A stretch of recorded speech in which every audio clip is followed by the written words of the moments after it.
Se plantea ahora en el Congreso, incluso estaban hablando del tema de Bogarín específicamente, la posibilidad de enjuiciarlo políticamente también. Por otra parte, esta tarde que van a tratar también la situación en el Consejo de la Magistratura. Pero también queremos hablar con relación a los otros designados. Bueno, queremos saber la opinión, obviamente, en medio de todo este contexto. Le agradecemos por su tiempo. Antes que nada, diputada, bienvenida. ¿Cómo está? ¿Cómo te va, Sol, Rolando también y a la audiencia? Bueno, diputada, ¿cómo vio la designación realizada hoy por los Estados Unidos? Bueno, en realidad, para que la gente entienda, ¿verdad? El 12 de junio del año 1979, los obispos a instancias de Ismael Rolón lanzaban un clamor por el saneamiento moral de la nación. 44 años después, este postulado sigue tan vigente como nunca.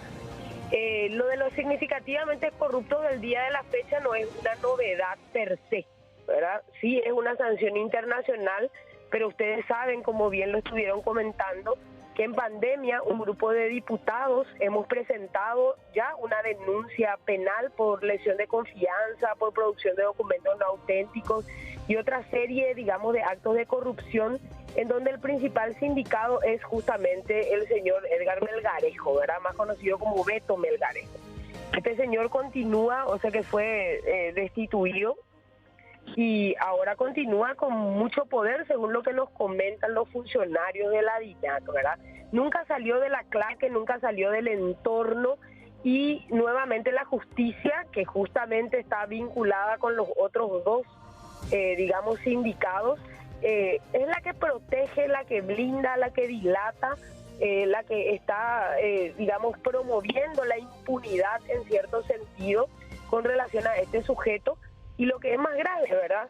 En el caso particular de Bogarín y de este Vicente Rodríguez, que es además sobrino de un ex diputado, de un diputado que falleció, y también es primo del intendente de San Pedro de Cuamandiyú. El día de ayer no se pudo llevar adelante la intervención para la destitución, el informe del interventor no se pudo dar continuidad en la Cámara, y toda una rosca que aparentemente está aislada pero al mismo tiempo vinculada y que tiene que ver nada más y nada menos con la independencia de la justicia, que es tan necesaria. Entonces hay varias medidas, básicamente en el caso de Edgar Melgarejo, que termina el proceso.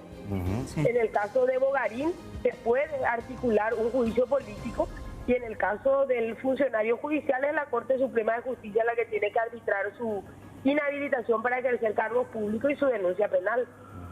Ahora, en lo que respecta al tema del juicio político a Bogarín, ¿usted cree que va a prosperar o eventualmente podría darse trabas como ya se dieron en otros casos? No, es prácticamente imposible, ¿verdad? Yo no quiero generar en la ciudadanía una expectativa que no existe, porque si, repito, el día de ayer, ante la contundencia de los hechos de un intendente que robó $3 millones, no se pudo llevar adelante y solamente se requerían 41 votos en ese caso. En el caso de un juicio político, para iniciarlo se requieren 53 votos, Rolando. Y nosotros no tenemos esos números en la Cámara, ¿verdad? La claque colorada se va a declarar acéfala, va a faltar, y una serie de situaciones que van a abortar, digamos, toda posibilidad de ejercer una obligación constitucional que es el control.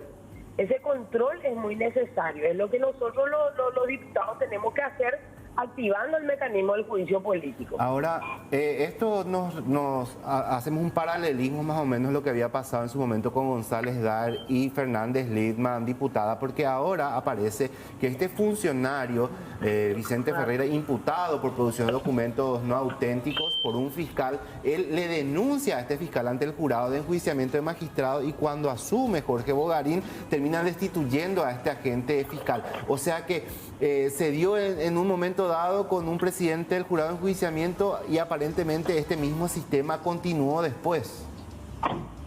Sí, era lo que nosotros también veníamos señalando y denunciando, que no hubo, digamos, un aprendizaje de la experiencia de González Daer en la Corte Suprema de Justicia, en el jurado de enjuiciamiento, en el Consejo de la Magistratura, en la Fiscalía General del Estado. son esas las situaciones que deberíamos analizar. Nosotros necesitamos una justicia independiente y mucha de la gente que integran estos órganos de extrapoder, lo único que están ahí es para esto que se está viendo hoy con la declaración de Estados Unidos. En lo que respecta al tema, me recuerdo nada más por el tema de la pandemia, hablamos de tapaboca cuando ustedes se iban con la diputada Celeste Amarilla y varios otros colegas cuando hacían esa fiscalización, acompañamiento también. Y justamente los Estados Unidos hace referencia a hechos de corrupción durante la pandemia.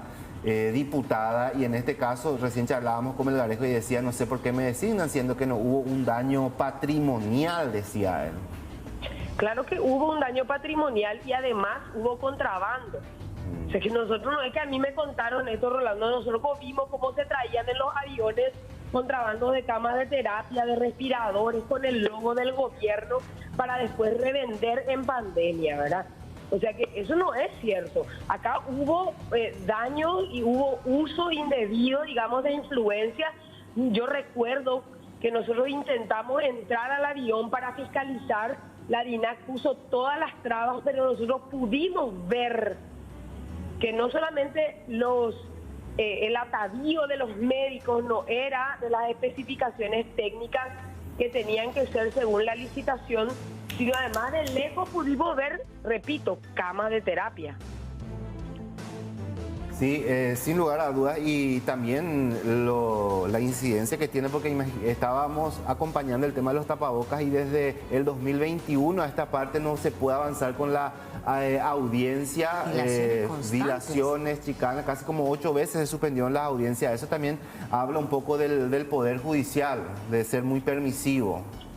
Sí, y no solamente eso, nosotros como denunciantes deberíamos haber sido convocados para ser testigos en esa causa, ¿verdad? El denunciante tiene esa capacidad de brindar la información que vio, que escuchó, ¿verdad? Que sintió a través de sus sentidos, y en este caso particular nosotros inclusive pedimos intervención, hablamos en su momento con la Fiscalía de Delitos Económicos y Anticorrupción y nos daban largas al asunto sobre pretexto del secreto supuestamente de la etapa investigativa. Nosotros tenemos un doble rol, no solamente de denunciantes, sino además de diputados que tenemos, según nuestra atribución constitucional, el derecho, el deber y la facultad constitucional de controlar cómo se usan los recursos del Estado, y en este caso, sin lugar a dudas, era presupuesto público el manejado por Melgarejo Ginar, quien inclusive nos amenazó.